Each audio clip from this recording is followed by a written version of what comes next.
Dune Awakening is a massive time investment. The last thing you want is to waste hours making rookie mistakes. Here are essential tips you'll wish you knew sooner. I've seen some Reddit advice about this one, so I wanted to clarify it. They will tell you to turn off facilities in your base to save power. That's dumb and wrong. It's not like the generators will consume less fuel or at a lower rate if you do that. If they have fuel, they're eating through it, and that's it. So maintaining a big difference between those numbers is a bad idea. It just doesn't save you power. Let me explain. The number you see here is the soonest your base will overload and lose power. It's the time left on your weakest link. So up here, for example, I got those generators with 19 days left in their life. And down here, I dragged this one to test on. I removed some fuel cells and it now has 4 days to go. Then my thief will say the whole base will go in 4 days, because that generator is the weakest link. And when it goes, I'll lose 100 capacity, which will put me below the total required power. So the whole base will go down. This unit uptime is the time it takes the generator to eat up one fuel cell, which is an hour. I took out all the cells and you can see it's eating up the last fuel cell and it will go in 6 minutes,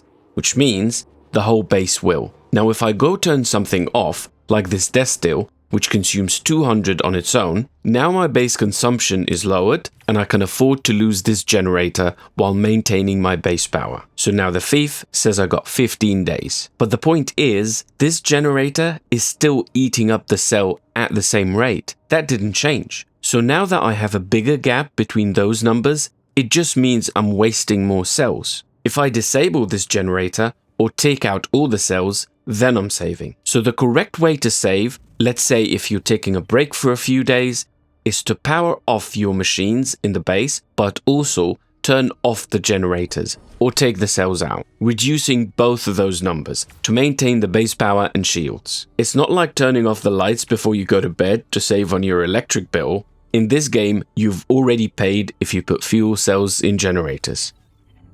Circuits are a cool quality of life mechanism that is meant to make your life easier and help you manage storage more efficiently, but it can also backfire due to an annoying mechanic that I'll show you how to hack. The basic idea is that this dropdown will allow you to select a circuit, which you can't rename, and this is the input and this is the output. So to showcase this simply, this production device outputs to circuit 2.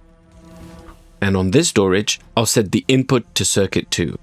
That means the produce from that device will go to this storage. But here's the catch. The device will never output to this storage until its own storage is full. And there's no option to change that behavior, but you can trick it to get around this annoying behavior. Here's how. Get some trash material you don't care about that is not something this device will produce. You can even use Solari. Split it and fill all the slots. Now you clog the storage because it doesn't have free slots and nothing it produces can stack, so it will permanently send to circuit 2 right away. A bonus tip here, when you're browsing a storage container, you can access your vehicle's inventory from this drop-down menu, so you don't have to manually lift and shift whatever is on your vehicle to your storage. I can't stress this one enough. Do your trials ASAP. This is more important than it might seem at the start, especially because there's many other distractions. But those trials unlock critical tools that are mandatory for endgame. The sooner you unlock them, the better, or else you'll feel behind and regret it. Trial 2, for example, unlocks the static compactor, which allows you to gather flower sand and spice sand. Those are endgame resources and you have access to them as early as trial number 2. That gives you a good head start on collecting. You can get flower sand from those white patches. They're supposed to rotate with storms, so their locations will change. But I've always found this one in the exact same place, and it's one of the safest locations because it's not too far from safety. You come here and collect, and you're obviously risking a worm attack. So have your standby clothes or whatever ride you have, and be ready to run out if the vibration increases. A relevant tip here, make sure when you're doing this to have your shield disabled, as having it on attracts sandworms. Same for spice sand, which is rarer and it periodically pops up in random places like this, identifiable by this purple smoke. So start collecting those the earliest you can as you're playing, or else you will bottleneck when you reach endgame. Trial number 4 unlocks amplified skills and an extra ability slot. And the final trial, number 8, gives you access to the Fremen Death Steel. Water is the endgame boss of this game. You need infinite amounts of it, so you want that to be efficient and low maintenance as possible. That device consumes 200 power, but it can generate 25 liters of water in 1 hour, just by putting a corpse in. You don't need to carry bodies with you, you just snatch 1 or 2 from a nearby camp. Or, if you're on a run for mats with your buggy and you have room, you can grab some bodies from a camp nearby. Because people are heavy in this game, they weigh 75, it's not practical to try to carry more than 1 in your inventory. But you can store them in normal storage at your base. They won't rot or anything. Long story short, do the trials ASAP. Here's a map of all their locations. I'm trying to avoid spoilers, so I removed the names and zoomed out and just put the order numbers. If you hear that loud noise and see this ship crashing down, you kinda wanna go there. Those will have some good loot, but it's high risk, high reward. Cause again, they're in the middle of the sand and they're kind of on a timer. A worm will eventually swallow them. So you want to beat the worm to the loot and hopefully not be swallowed by it. Those will have 3 panels to scan and cut, 2 on the side and 1 on top. The most valuable one is usually this small one on the side. But don't get greedy and risk a worm.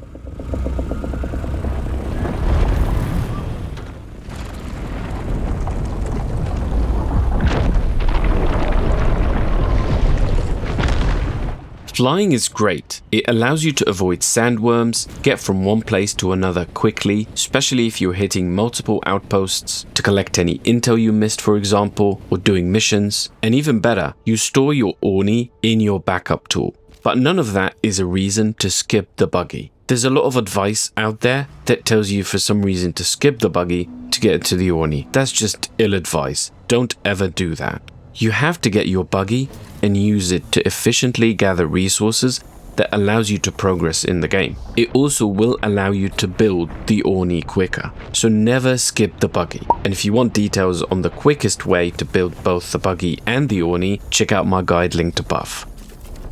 Even though flying is really cool and lets you move around fast, you can even go faster or teleport around the map. The borders of the map will have this blue field, and once you cross it, you go out to the world map, which allows you to travel to Harkor Village or any other big settlement. And then you can come back here to Haga Basin, and the trick here is that this pizza has multiple slices, or entry points, which will spawn you in the appropriate location on the map.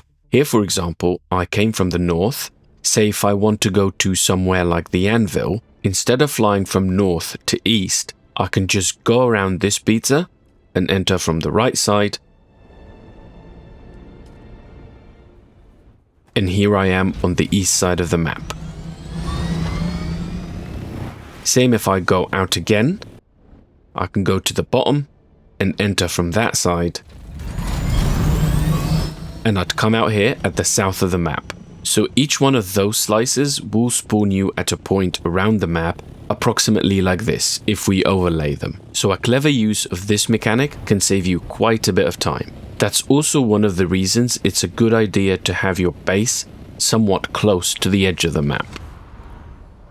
Your belt is probably the thing you repair the most, but if you know how it drains energy, you can significantly extend its life. There are 2 theories on how belt durability works. Some would say it loses durability on each activation, and some would say it's a sustained loss along with power consumption. And we can easily test that. We're going to have 2 belts. I'm going to equip the one with more durability. And let's check the repair station. The weaker one is at 24, and the one I equipped is at 40. Now let's go jump. Here I have the healthier one equipped, and I'm going to jump and hold space.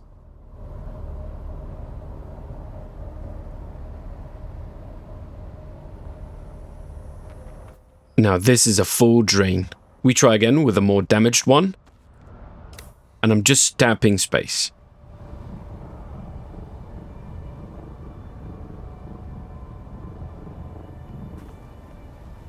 I haven't used either of them after we looked at the repair station and before the jumps. And here we can see the weaker one lost 1 point of durability and the other one kind of lost 2. So tapping away at belt saves durability. You don't need to look cool gliding through the air if you're falling down at least. Just tap away and save durability. And since we're on that topic, the best belt in my opinion is the Leap one. There's also a very good online map and a crafting calculator that you can use. I'll put the links to those in the description. Now let me know in the comments if there are any other essential tips that you think everyone should know about or are getting wrong. And if you found this helpful, please hit the like, subscribe and ring the bell, and I'll see you in the next video.